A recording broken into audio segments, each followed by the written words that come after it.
Hello दोस्तों, नमस्ते। कैसी हो आप सभी? आप लोगों का स्वागत है सोना स्टाइल चैनल पे। तो फ्रेंड्स, मैं सोना चौधरी आज की वीडियो में आप लोगों को वैद्यनाथ धाम देवघर झारखंड की यात्रा पर लेकर जाने वाली हूँ। जैसा कि हम सभी जानते हैं कि वैद्यनाथ 12 ज्योतिर्लिंग में से एक है और यहाँ पर 52 शक्तिपीठ में से एक शक्तिपीठ भी है। तो चलिए वैद्यनाथ धाम यात्रा की शुरुआत करते हैं। वीडियो को शुरू करने से पहले सबसे पहले मैं आप लोगों को बता दूं कि वीडियो को थोड़ा सा भी स्किप मत कीजिएगा, वरना आपसे इम्पोर्टेंट जानकारी छूट जाएगी। और अगर आपको आज की वीडियो अच्छी लगे तो लाइक ज़रूर कर दें। तो चलिए शुरुआत करते हैं देवघर यात्रा की। देवघर से जसीडीह सबसे नज़दीकी स्टेशन है। जसीडीह से देवघर 8 किलोमीटर की दूरी पर स्थित है। भारत के सभी प्रमुख शहरों से जसीडीह के लिए ट्रेनें उपलब्ध हैं। तो आपकी यात्रा की प्लानिंग कुछ इस प्रकार होनी चाहिए। देवघर में आपको 2 दिन रुकना है। पहला दिन आप लोगों को बाबा वैद्यनाथ का दर्शन करने के लिए जाना है और दूसरा दिन आप लोगों को देवघर के नज़दीकी दर्शनीय स्थलों को भेंट देने के लिए जाना है, ताकि आप दूसरे दिन के रात में अपने शहर के लिए प्रस्थान कर पाएं।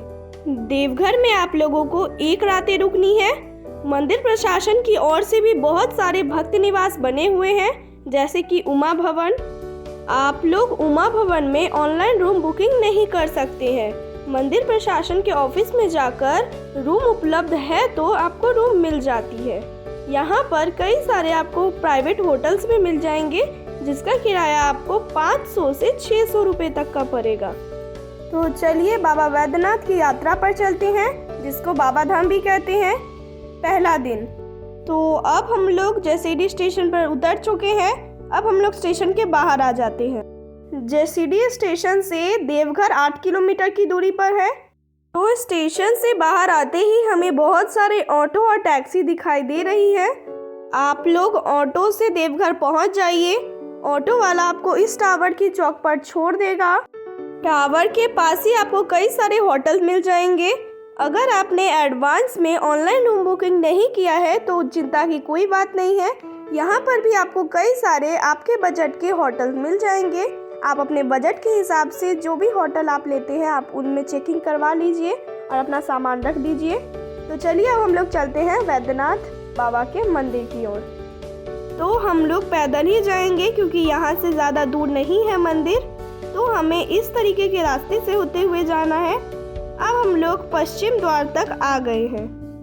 तो अब हम लोग मंदिर के प्रांगण में आ चुके हैं। यहाँ पर हमेशा ही भक्तों की काफ़ी भीड़ रहती है, खास करके सोमवार को। तो अब हम लोग आसपास मंदिर को अच्छे से देख लेते हैं। यहाँ पर कुल 21 मंदिरें हैं।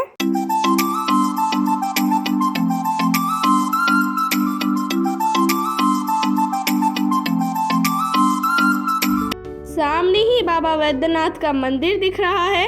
यहाँ पर मैं आप लोगों को एक बात बता दूं कि बाबा का मंदिर और पार्वती माँ का मंदिर को गठबंधन से जोड़ के रखा गया है।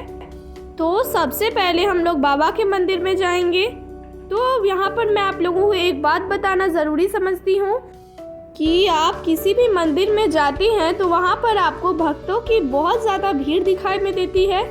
आप अपने जीवन संसार को चलाने के लिए काफ़ी जुगाड़ लगाते हैं, अच्छे और बुरे, मगर यहाँ पर थोड़ा सा भी जुगाड़ मत लगाइएगा। मन को शांत रख के लाइन में लग जाइएगा। थोड़ा सा भी गुस्सा मत दिखाइएगा, क्योंकि भगवान आपको हर टाइम देखते रहते हैं। और एक बात, आप जो पूजा आरती करवाते हैं वो करवाइए, मगर आप गरीब को भी कुछ खाने पीने के लिए दे दिया कीजिए।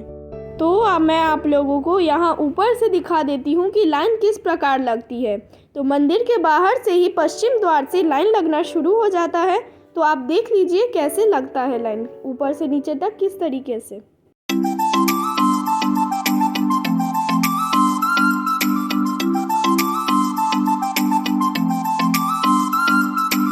तो इस तरीके से आपको जाना पड़ता है। अगर आपकी किस्मत अच्छी रही तो आप 1-2 घंटे में आपका दर्शन हो जाएगा, नहीं तो आपको 5 से 5.5 घंटे का समय लगेगा। तो आपको यहाँ पर कई सारे लोग हाथ में गंगाजल लिए दिखाई देंगे।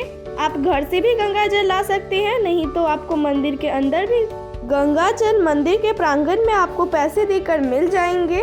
यहाँ पर काफ़ी भीड़ दिखाई दे रही है। लग रहा है 4 से 5 घंटे का समय लगेगा। तो चलिए हम लोग लाइन में लगे आगे बढ़ते जाते हैं। यहाँ पर मन कर रहा है कि कब शीघ्र ही जाकर बाबा वैद्यनाथ का दर्शन कर ले, मगर लाइन में अभी भी हमें समय लगेगा। तो अब हम लोग इस हॉल में आ चुके हैं। यहाँ से अब थोड़ी ही दूर चल के हमें बाबा का दर्शन होने वाला है। अब हम लोग मुख्य द्वार पर नीचे तक आ गए हैं। आपको एक बात बता दूं कि यहाँ पर कोई भी लाइन के अंदर बाहर नहीं जा सकता है, लाइन को तोड़ नहीं सकता है, क्योंकि यहाँ चारों तरफ से बंद कर दिया गया है।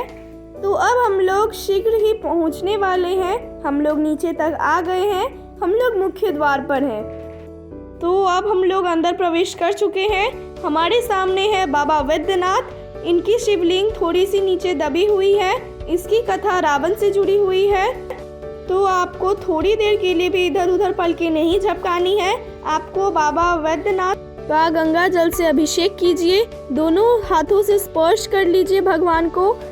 हर हर महादेव, जय शिव शंभू, जय शिव शंभू, जय शिव शंभू, हर हर महादेव, जय शशि शेखर। आप दोनों हाथ से बाबा को नमस्कार करके, प्रणाम करके, स्पर्श करके, दर्शन करके आप बाहर आ जाइए। तो हम लोग अब यहाँ पर बाहर आ चुके हैं। अब हम लोग पार्वती माता का मंदिर में चलते हैं, जो कि 52 शक्तिपीठ में से एक है। यहाँ पर माता का हृदय गिरा था। तो अब हम लोग माता का दर्शन कर चुके हैं। यहाँ पर कुल जितने भी देवी देवताओं के छोटे बड़े मंदिर हैं, उनका आप दर्शन कर ले। यहाँ पर आप लोगों को एक रोचक बात बता दूं कि आपने हर शिव मंदिर के शीर्ष पर जरूर एक त्रिशूल देखा होगा, मगर बाबा धाम के में प्रत्येक मंदिर के ऊपर पंचेश्वर लगा हुआ है। मगर हर साल शिवरात्रि के दिन इस पंचेश्वर को नीचे उतार दिया जाता है। इसको छूने के लिए भक्तों की काफी भीड़ जमा हो जाती है।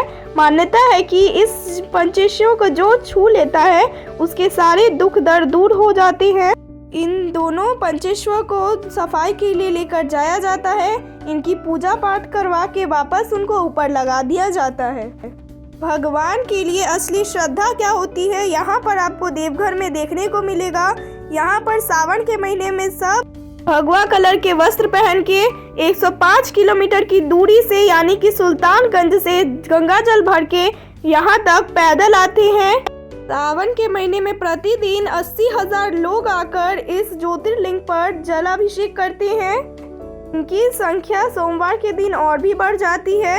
यहाँ पर घंटों तक लाइन में लगकर बाबा का जलाभिषेक करते हैं और दूसरे पात्र के जल से बासुकीनाथ ज्योतिर्लिंग, जो कि 42 किलोमीटर की दूरी पर है, वहाँ तक पैदल जाकर फिर से जलाभिषेक करते हैं।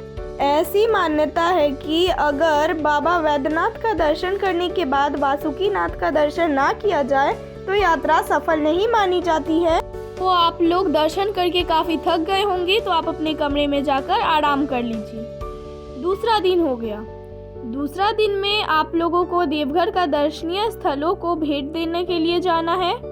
तो इस वीडियो में मैं आप लोगों को डिटेल्स में किसी भी दर्शनीय स्थलों के बारे में नहीं बताने वाली हूं, क्योंकि आप लोगों को और दर्शनीय स्थलों के बारे में बताने के चक्कर में वीडियो बहुत लंबी हो जाती है और बोरिंग हो जाती है।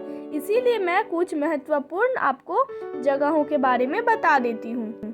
तो जहाँ पर आपको कल ऑटो वाले ने उतारा था, उसी टावर के पास से आपको हर जगह के लिए मिल जाएंगी ऑटो या फिर प्राइवेट कार। तो आपको सबसे पहले बासुकीनाथ मंदिर जाना है, जो कि 42 किलोमीटर की दूरी पर है। आप यहाँ पर दर्शन कर लीजिए बाबा का। उसके बाद फिर आपको जाना है नवलखा मंदिर। यह मंदिर मात्र 1.5 किलोमीटर की दूरी पर स्थित है वैद्यनाथ से। यह मंदिर राधा कृष्ण को समर्पित है। आपको यहाँ भी अवश्य आना है, क्योंकि यह भी इम्पोर्टेंट मंदिर में से एक है। नेक्स्ट स्पॉट आपको नंदन पहाड़ की ओर जाना है। नंदन पहाड़ वैद्यनाथ से 10 किलोमीटर की दूरी पर स्थित है। यहाँ पर पहाड़ पर शिव और नंदी की मंदिर बनी हुई है।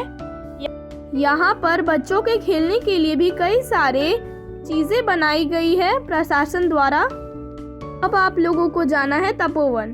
तपोवन भी 10 किलोमीटर की दूरी पर स्थित है वैद्यनाथ से। यहाँ पर आप लोगों को गुफाएं बहुत सारी मिलेंगी। यहाँ पर आपको कई सारे पत्थरों से गुजरकर हनुमान गुफा तक जाना पड़ेगा। नेक्स्ट है त्रिकुट पहाड़ी। यह भी वैद्यनाथ से 10 किलोमीटर की दूरी पर स्थित है। यह भी एक पहाड़ी है। यहाँ पर रोपवे की भी सुविधाएं उपलब्ध है, आप रोपवे से भी जा सकते हैं। तो यहाँ पर बाबा धाम यात्रा की समाप्ति करते हैं। अगर आपको आज की वीडियो अच्छी लगी तो लाइक करें, कमेंट में अवश्य बताएं। अगर आप मेरे चैनल को पहली बार देख रहे हैं तो सब्सक्राइब ज़रूर कर दें। मिलते हैं आपको कल की नेक्स्ट वीडियो में, तब तक के लिए thanks for watching, take care all of you, bye.